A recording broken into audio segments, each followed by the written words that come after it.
سلام تخاتلتي channelنا كلينيك عقبت كميل لهم لما عنتون كم تلمود نعهم يمهريو إلى حسبكو مدب حيزلكم مسئل لهو عبنا لما عنت مدبي سلسته نايدك أنستيو ناي عقبت بوتاتات كحبر لكم يه نظام سلسته نايدك أنستيو ناي عقبت بوتاتات انت نخيخم لن بقليلو نابج عف عقبت يبس حيين سلزي أزوم بوتاتات أبي ركبو شمومك انت يبهال كتفلتو فلما نز مدب لايك بمقبار جمرو لچانلنا لايك شير سبسكرايب بمقبار دما استفلاليو ناي صوتاو ركب ناي طعنا ناي فقرن حدارن تمهرتታት كتوسدلو بخبري حاتت اسكاب ناي مدبي فصامه مساي صنحو እንዳበልኩ ሰናይ ጻንሒት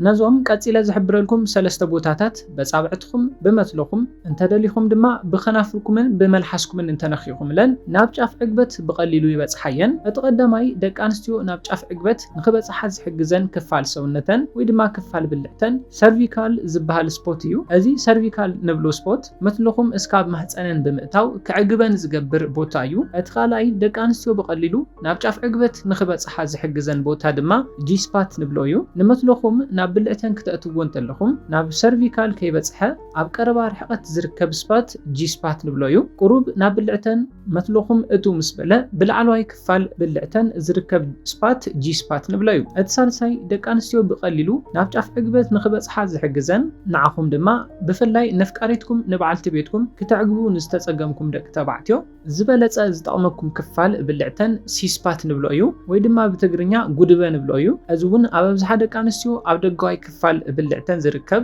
ክፋል እዩ ነዞም ሰለስተ ቦታታት ኣብ ግዜ ጾታው ርክብኩም በመትለኹም በጻብዕትኩም ትነኽዎ ተሓሳሲዎ እንተለኹም ናይ ጾታው ርክብ ጻንሒትኩም ክንድቲ ኣገዳሲ ይኸውንን እተፈላለይ ግና ካብዞም ሰለስተ ክፋል ብልዕተን እቲ ሰርቪካል ንብሎ ዕሙቕ ኢሉ ስለ ዝርከብ መትለኹም ነዊሕ እንተኾይኑ ጥራሕ እዩ ክትነኽዎ ትኽእሉ ግና ሓጺር መትሎ ዘለኩም ኣይተዕግብዎንን ማለት ኣይኮነን እቶም ዝተረፉ ካብዞም ሰለስተ ኣገደስቲ ቦታታት እቶም ክልተ ብቀሊሉ ብሓጺር መትለኹም ክትነኽእዎን ክትዕግብዎን ትኽእሉኹም ኢቭን መትሎ ጥራሕ ዘይኮነስ በጻብዕትኩም ንሲስፓት ከምውን ንጂስፓት ክትነኽእዎን ክትዕግብዎን ትኽእሉኹም ስለዚ ካብ ኣጻብዕቲ ዝሓጽር መትሎ ድማ ኣይክህሉን ካብዚ ሓሊፉ ድማ ንሰርቪካል ስፓት ብቀሊሉ ክትነኽእዎ ዝሕግዘኩም ናይ ጾታዊ ርክብ ናይ ፖዚሽን ዓይነት ኣሎ እዚ ድማ ዶጊ እንብሎ ናይ ፖዚሽን ዓይነት እዩ እዚ ዓይነት ናይ ጾታዊ ርክብ እታ ጓል ኣንስተይቲ በእጋራ ተንበርኪኻ ካብ ኣፍ ልባ ናብ ዓራት ቅርብ ኢላ እዚ ፍጸም ናይ ጾታዊ ርክብ ናይ ፖዚሽን ዓይነት እዩ እዚ ፖዚሽን ንብልዕተን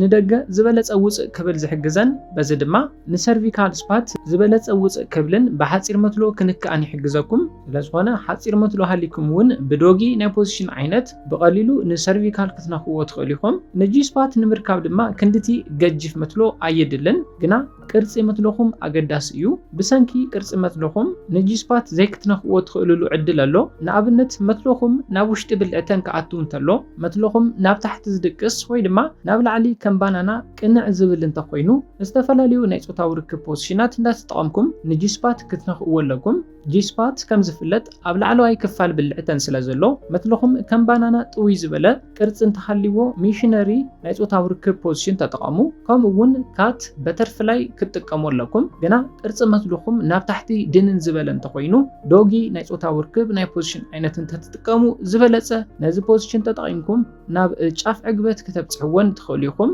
ስለዝኾነ ምስ ቅርጺ መትለኹም ዝስማዕማዕ ናይ ጾታዊ ርክብ ዓይነት ተጠቐሙ ነዚ ንምፍላጥ ድማ ዝተፈላለዩ ዓይነት ናይ ፖዚሽን ዓይነታት ተጠቒምኩም ዝበለጸ ዕግበት ኣየናይ ከም ዝህባ ብምፍላጥ ዝተስማዕማዓ ብምስትዋስ እዩ እቲ ሳልሳይ ስፓት ድማ ሲ ስፓት ዝብላዮ እዩ ዋላ ዝኾነ ቅርጺ መትሎ ይሃልኻ ዋላ ሓጺር ዋላ ገዚፍ መትሎ ይሃልኹም ብዘየግድስ ነዚ ስፓት ማለት እውን ንጉድበአን በጻብዕትኩም በመትለኹም ሓደ ትደልዩ ደቂ ተባዕትዮ ድማ በከናፍርኩም ከምኡውን በመልሓስኩም ብምንካእ ናብ ጫፍ ዕግበት ከተብጽሕዎን ትኽእሉሉ ስፓት ወይ ድማ ቦታ እዩ ኣብ ኣብዝሓ ደቂ ኣንስትዮ ድማ ኣብ ደጋዊ ክፋል ብልዕተን ሕብጥ ኢላ ትርከብ ክፋል ጉድበ ወይ ድማ ሲ ስፓት ንብላ እዩ ነዞም ሰለስተ ስፖት ንምዝኽኻር ድማ እቲ ቀዳማይ ሰርቪካል እቲ ካልኣይ ጂ ስፓት እቲ ሳልሳይ ድማ ሲ ስፓት ዝበልናዮም ክፋል ብልዕተን እዮም ቁሩብ ከጸግም ዝኽእል እቲ ቀዳማይ ሰርቪካል ዝበልናዮ እዩ ምክንያቱ ድማ ነዊሕ መትሎ ስለ ዝሓትት እዩ ግና ንደቂ ኣንስትዮ ናብ ጫፍ ዕግበት ንምብጻሕ ንሰለስቲኦም ግድን ኣብ ግዜ ጾታዊ ርክብኩም ክትነኽእዎ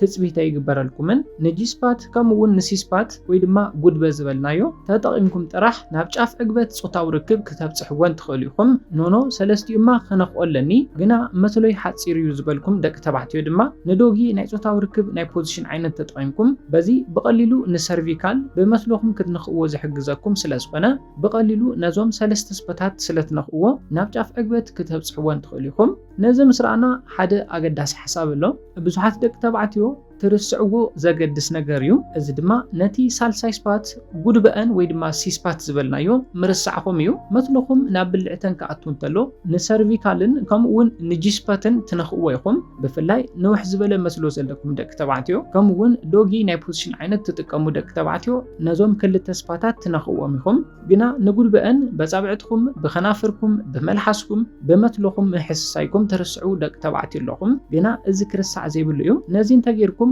ግድን ነዊሕ ጻንሒት ኣየድልየኩምን ኣብ ዝሓፀረ ግዜ ናብ ጫፍ ዕግበት ስለተብጽሕወን ነዚ ጉድበ ወይ ድማ ሲስፓት ዝበሃል ምሕስሳይኩም ክርስዕ ይብሉን። ኣብ ግዜ ፎሪፕሌይ ማለት እውን ቅድሚ ናብ ጾታዊ ርክብ ምእታውኩም ኣብ ትገብርዎ ምትሕስሳይ ምስዕዓም ነዚ ጉድበ ወይ ድማ ሲስፓት ትብልዎ ስፓት ክርስዕ ይብሉን። ብቐሊሉ ናብ ጫፍ ዕግበት ጾታዊ ርክብኩም ከተብጽሕወን ዝሕግዘኩም ቦታ ስለ ዝኾነ እዩ። ስለዝኾነ ነዞም ሰለስተ ቦታታት እንተተጠቒምኩም ናይ ጾታዊ ርክብ ህይወትኩም ኣዕጋባይ ይኸውን። ተዕግብዎን እንተኮይንኩም ድማ ካሊእ ወዲ ፈጺሙ ክሪኣ ይሓስባን ካሊእ ወዲ ዘይርኣ እንተኮይነን ድማ ናይ ሓዳር ህይወትኩም ቀኒዓ ማለት እዩ። ፍቕሪ ሰላም ዝመልኦ ህይወት ድማ ይህልወኩም ማለት እዩ። ስለዝኾነ ብፍላይ ንኣፍቃሪትኩም ንበዓልቲ ቤትኩም ክትዕግቡ ዝተጸገምኩም ደቂ ተባዕትዮ ነዞም ሰለስተ ስፓታት ምንካኣኹም ክትርስዑ የብልኩምን። ነዚኦም ብምንካእ ጥራሕ ናብ ጫፍ ዕግበት ጾታዊ ርክብ ከተብጽሕዎን ትኽእሉ ኢኹም። ነዚ ኢለ ናይ ልማዓንቲ መደበይ በዚ ክዛዝም ካብ ናይ ልማዓንቲ መደበይ ዝኾነ ሓድሽ ነገር ከም ዝሓስኩም ተስፋ ይገብር።